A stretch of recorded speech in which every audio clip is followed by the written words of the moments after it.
এজন্য আল্লাহ নবী বলেন, তোমাদেরকে শ্রেষ্ঠ আমলের কথা কি বলবো না, সবচেয়ে দামি আমলের কথা কি বলবো না, সবচেয়ে পবিত্র আমলের কথা কি বলবো না, তোমাদেরকে আল্লাহ রাস্তায় দান করার চেয়েও দামি আমলের কথা কি বলবো না, তোমাদেরকে জিহাদের চেয়েও দামি আমলের কথা কি বলবো না। ক্বালু বালা, সাহাবায়ে কেরাম বলেন, ইয়া রাসূলুল্লাহ, বলুন বলুন বলুন। আল্লাহ নবী বলেন, যিকরুল্লাহ আযজা ওয়া জাল, আল্লাহ তাআলার জিকির। সুবহানাল্লাহ,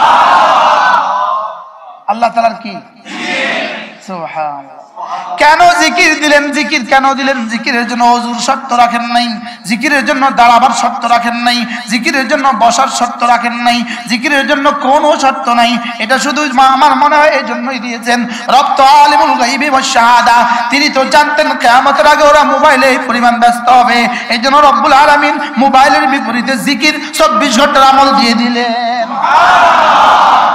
সুবহানাল্লাহ। কি ভাই, 24 ঘন্টার আমল কি দিলেন? আবার বলেন কি? নামাজ তো ডেইলি 5 টাইমের আমল, নামাজ তো ডেইলি 5 টাইমের আমল, রোজা তো বছরে একবারের আমল, যাকাত তো বছরে একবারের আমল, হজ তো জীবনে একবারের আমল। আমার বন্ধুরা জান্নাত কামাবে কিভাবে? আমার বন্ধুরা সমস্ত জান্নাতের নাজ নেয়ামত পাবে কিভাবে? এই জন্য রব্বুল আলামিন বড় ভালোবেসে 24 ঘন্টার জিন্দেগিতে যে আমল দিয়েছেন, এটার নাম হলো জিকিরের আমল। কি বলছি? আর এটাকে কোনো শর্ত মুক্ত করে দিয়েছেন কেন? যেন বান্দার কঠিন না হয়ে যায়। সে ড্রাইভ করবে, যদি জিকিরের জন্য ওযু শর্ত দিয়ে দিতেন তাইলে তো পারতো না ওই বেচারা। সুবহানাল্লাহ বলেন। সে কি, সে বল্লির উপরে, কারেন্টের বল্লির উপরে 2 ঘন্টা 6 ঘন্টা কাজ করবে, ফিলারের উপরে কাজ করতে চেয়েছে, যদি ওখানে ওযু শর্ত লাগা দিত তো ওই বেচারা জিকির করতো কিভাবে? সুবহানাল্লাহ বলেন না। এজন্য কি দিয়ে দিছে? কোন শর্ত নাই, শর্ত মুক্ত। সুবহানাল্লাহ। আল্লাযীনা ইয়াযকুরুনাল্লাহ কিয়ামা ওয়া কুউদান ওয়া আলা জুনুবিহিম, কোন শর্ত নাই, হাঁটতে হাঁটতে পড়ো, বসতে বসতে পড়ো, চলতে চলতে পড়ো। লা ইলাহা ইল্লাল্লাহ, লা ইলাহা ইল্লাল্লাহ, লা ইলাহা ইল্লাল্লাহ। عن أبي الدرداء رضي الله تعالى عنه أنه قال قال رسول الله صلى الله عليه وسلم من قال لا إله إلا الله 100 مرة لم يبعث الله يوم القيامة إلا ووجهه كالقمر في ليلة البدر أو كما قال عليه الصلاة والسلام। আল্লাহ নবী ইরশাদ করেন, ও আমার উম্মতেরা শুনো, তোমাদের মধ্যে কেউ যদি প্রতিদিন 100 বার কালিমা তয়্যিবা পড়ো, আমি নবী কথা দিলাম আল্লাহ তাআলা তাকে হাসরের ময়দানে তুলবেন না, অবশ্যই তুলবেন, তার চেহারা হবে পূর্ণিমার চাঁদের মতো। পড়বো তো ইনশাআল্লাহ। জোয়ানরা 20-এর নিচে যাদের বয়স তারা হাত তোলো, 20-এর নিচে যাদের 20 বছরের নিচে যারা আছে তারা হাত তোলো, 20 বছরের নিচে যারা আছে কই অল্প হাত তুলছে। তোমরা ওয়াদা করো, না তোমরা দাঁড়াও, তোমরা দাঁড়াও, তোমাদেরকে নিয়ে আমাদের অনেক আশা ভরসা, দাঁড়াও। এই 20 বছরের নিচে যারা আছে, 20 বছরের, আমি 20-এর নিচে যারা আছে বলো, আজ থেকে 100 বার কালিমা তয়্যিবা পড়বো, বলো। বুকে হাত দাও, কলেজে হাত দাও, বলো ইনশাআল্লাহ, বলো। আজ থেকে 100 বার কালিমা তয়্যিবা, বলো ইনশাআল্লাহ। আজ থেকে জামাতে নামাজ পড়বো, বলো ইনশাআল্লাহ, বলো। তোমাদেরকে ধ্বংসের জন্যই সব ষড়যন্ত্র, তোমাদেরকে রাধা শিখাইয়া তোমাদেরকে ধ্বংস করতেছে, তোমাদেরকে প্রেম শিখাইতেছে, তোমাদেরকে ব্যাঙের ডাক শিখে, গত বছর শিখেছে বানরের ডাক, এবার শিখে ব্যাঙের ডাক। হ্যাঁ বলো, তোমরা নামাজ পড়বো তো ইনশাআল্লাহ, বলো, বলো ইনশাআল্লাহ, বলো। বসো, আল্লাহ তৌফিক দান। কি আপনারা তো পাইছেন উজানি পীর সাহেব, এরা কারে পাইছেন? আপনারা তো বুড়া রাজা মুরব্বীরা যারা, আপনারা তো মোবারক করিম সাহেব পাইছেন, এরা কারে পাইছেন? একটা ফ্যান দিলে তো ভালো হয়।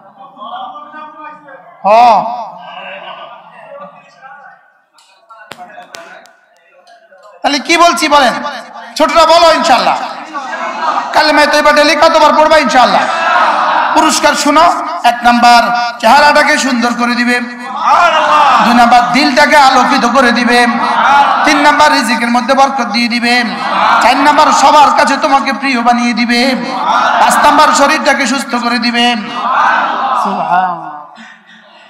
ছয় নাম্বার শয়তানের কোমর ভেঙে দিবে, সাত নাম্বার আল্লাহ তাআলাকে রাজি করেই ছাড়বে। আলহামদুলিল্লাহ আমার বইয়ের মধ্যে লেখা আছে 57টা লেখা আছে, 57টা। কয়টা লেখা আছে? পারলে আমার কিতাবগুলো নিয়ে যাবে, গাড়ি থেকে আমার বই নিয়ে যাবে। 14টা বই। কতটা বই আছে? যার যেটা ভালো লাগে কিনে নিয়ে যাবে, পড়ো ইনশাল্লাহ, পড়ো। নিয়ে এই জোয়ানরা নিয়ত করো যে আমি হুজুরের বইগুলো পড়বো, বলো ইনশাল্লাহ। প্রত্যেক বাচ্চারা নিয়ত করো যে আমি পড়বো, বলো পড়ো। আমাদের একটা বই আছে তাকওয়া, পড়ে নিবা। তাকওয়া বইয়ের নাম কি? পড়ো। না পড়লে বুঝবা কিভাবে? না পড়লে পারবা কিভাবে? না পড়লে পারবা কিভাবে? ব্যাংকের ডাক শিখতে হবে না তোমার? কি বলছি বলেন? তোমার কি শিখতে হবে না? তোমার দুনিয়াতেও কোনোদিন জিজ্ঞেস করবে না ব্যাংকে ডাক দেয় কেমনে, কবরও জিজ্ঞাসা করবে না, হাসরও জিজ্ঞাসা করবে না। কি হ্যাঁ তামাশা, আমাদেরকে নিয়ে তামাশা করে, বলে আমাদের জাতিকে নিয়ে, জাতির প্রজন্মকে নিয়ে তামাশা করে। প্রজন্মকে নিয়ে কি করে বলেন? তামাশা, ঢং করে, ঢং। হ্যাঁ ঢং করে, প্রজন্মকে নিয়ে তামাশা করে। বাস্তব না বাস্তব? এই কি বলো, প্রজন্মকে নিয়ে কি করতেছে? তামাশা করতেছে, রংবাজি করতেছে। কি বাজি করতেছে? রংবাজি করতেছে। ব্যাংকের ডাক শিখায় না? আর কি শিখায় রে? আর কি শিখা? ও নাচবা কিভাবে?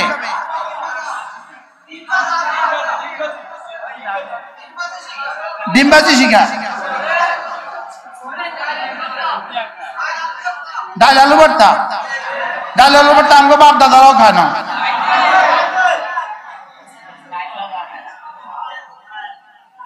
তাইলে চলো নিয়ত করি ইনশাল্লাহ আজ থেকে কালেমায়ে তয়্যিবা 100 বার। না বলো ইনশাল্লাহ, বলো লা ইলাহা ইল্লাল্লাহ, লা ইলাহা ইল্লাল্লাহ, লা ইলাহা ইল্লাল্লাহ, লা ইলাহা ইল্লাল্লাহ, লা ইলাহা ইল্লাল্লাহ, মুহাম্মাদুর রাসূলুল্লাহ সাল্লাল্লাহু আলাইহি ওয়াসাল্লাম। আজ থেকে 100 বার, 100 বার দিনে, 100 বার রাতে ইনশাআল্লাহ। তোমাদেরকে বলছি যদি 100 বার একসাথে পড়ার টাইম না পাও তো 5 নামাজে 20 বার করে পড়ো, 100 বার হয়ে যাবে। মসজিদে যেতে যেতে পড়বা, আস্তে আস্তে পড়বা, হয়ে যাবে। কি যেতে যেতে পড়বেন? হ্যাঁ একটু দেখাই এদেরকে, একটু দেখাই, দেখাই এদেরকে দেখাই, এদেরকে একটু দেখাই। আরে আহারে এদেরকে একটু দেখাই।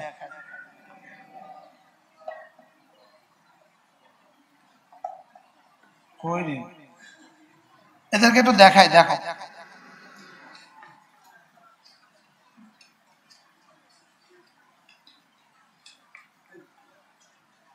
আচ্ছা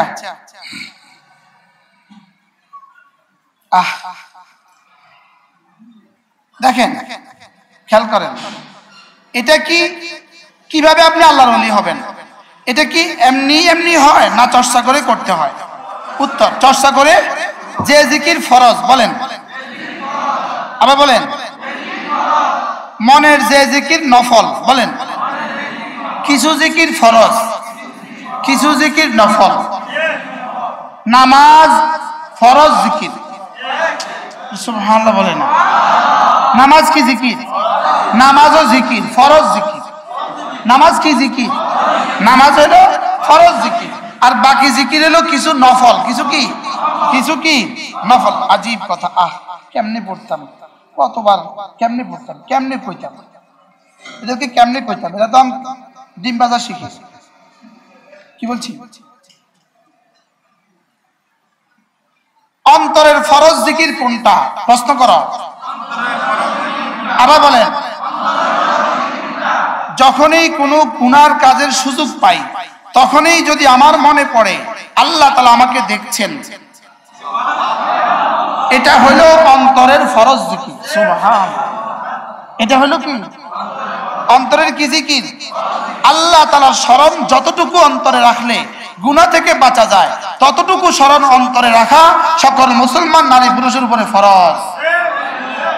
সুবহানাল্লাহ, বলেন যতটুকু জিকির অন্তরে রাখলে চোখের গুনাহ, কানের গুনাহ, জবানের গুনাহ, হাতের গুনাহ, পায়ের গুনাহ, লজ্জাস্থানের গুনাহ থেকে বাঁচা যায়, এতটুকু জিকির দিলে রাখা এটা ফরজ। আপনি আর শুনছেন জীবনের কথা, আমি শুনেন না।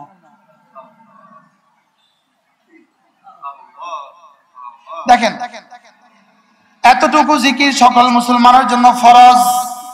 যখনই কোনো গুনার কাজের সুযোগ পেয়ে যাই তখনই যদি এই কথা আমার মনে পড়ে আল্লাহ তাআলা আমাকে দেখছেন, আমি কোন সাহসী গুনাহ করব, এতটুকু জিকির সকল মুসলমানের জন্য ফরজ। তাহলে চোখে গুনাহ করে কখন? জিকির থাকে না যখন। হাতে গুনাহ করে কখন? জিকির থাকে না যখন। আজি এই ফরজ জিকির যদি আমার অন্তরে জাগ্রত থাকে তাহলে আমি কি পাবো? আর নফল জিকির যদি আমার অন্তরে জাগ্রত থাকে তাহলে আমি কি পাবো? আল্লাহু আকবার।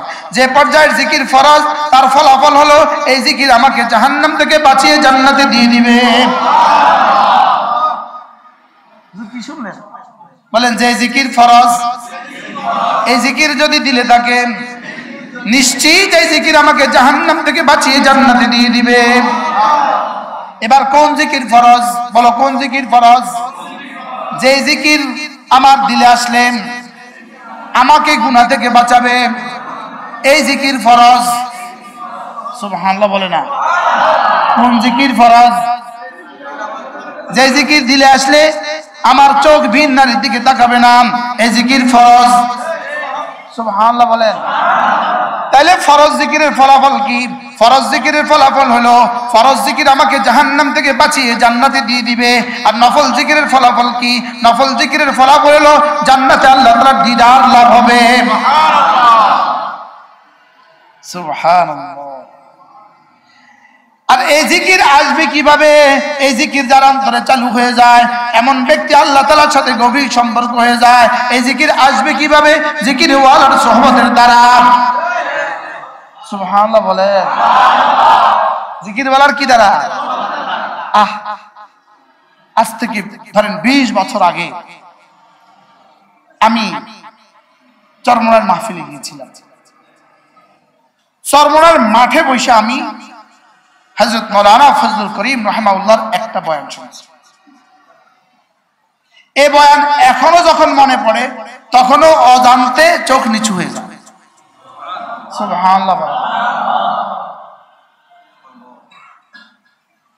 হযরত নানুপুরী রহমতুল্লাহ হাতে বায়াত হয়েছে 1993 সালে। কোন সালে? হুজুরের বায়াত হওয়ার দৃশ্যটা মনে পড়লে ভিন নারী থেকে চোখ নিচু হয়ে যায়। সুবহানাল্লাহ বলে না। কি? যে জিকির দিলে থাকলে পরে গুনাহ হয় না, এই জিকির রাখা ফরজ। এটাকেই রব বলেন লা তুলহিকুম আমওয়ালুকুম ওয়ালা আওলাদুকুম আন যিকরিল্লাহ। ওই জিকির থেকে গাফেল হওয়ার সুযোগ নাই। যে জিকির তোমার দিলে জাগ্রত হইলে পরে তোমার গুনাহ হবে না, এই জিকির থেকে গাফেল হওয়ার কোনো সুযোগ নাই। আল্লাহ আমাকে দেখেন, এই কথা দিলে জাগ্রত করা, এটা ছাড়া তুমি গুনাহ থেকে বাঁচতে পারবা না।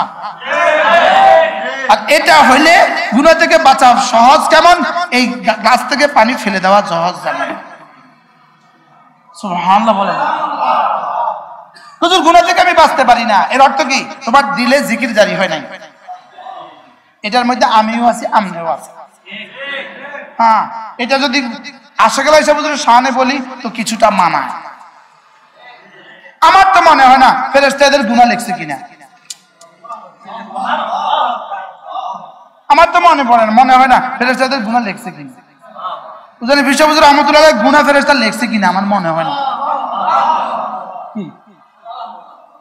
যদি কোনোদিন লেখা থাকে দুই একবার ফেরেশতা, তো চোখের পানিতে মুছে দিছে ৭০ বার।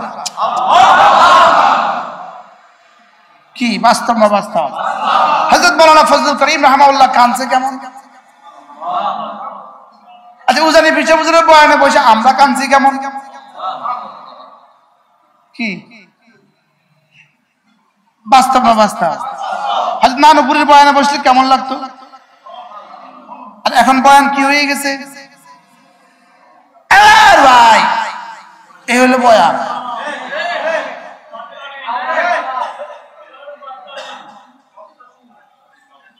বলেন বাস্তব না বাস্তব?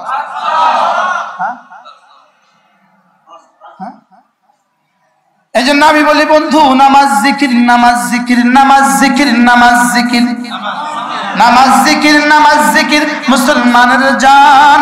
নামাজ ছাড়া ইমানদারের বাঁচে কেমনে প্রাণ? জিকির ছাড়া ইমানদারের বাঁচে কেমনে প্রাণ? নামাজ জিকির, নামাজ জিকির, বলে না নামাজ জিকির। আবার বলেন, সবাই বলেন এক আওয়াজ, নামাজ জিকির। কখনো বলবো নামাজ জিকির, কখনো বলবো জিকির নামাজ। সুবহানাল্লাহ। বলেন নামাজ জিকির, জিকির নামাজ, নামাজ জিকির, জিকির নামাজ। জিকির করতে করতে করতে করতে নামাজের টাইমে নামাজ, নামাজ শেষে আবার জিকির, এ হলো নামাজ জিকির। জিকির করতে করতে নামাজ, জিকির নামাজ, নামাজ শেষে আবার জিকির, এ হলো নামাজ জিকির। নামাজ জিকির, জিকির নামাজ, নামাজ জিকির, জিকির নামাজ, নামাজ জিকির, জিকির নামাজ, নামাজ জিকির, জিকির নামাজ। নামাজ নাই যেই মুসলমানের নামাজ নাই, এই মুসলমানটা কেমন? শরীর ছাড়া মাথা ছাড়া শরীর যেমন, মাথা ছাড়া শরীর যেমন, নামাজ ছাড়া মুসলমান তেমন।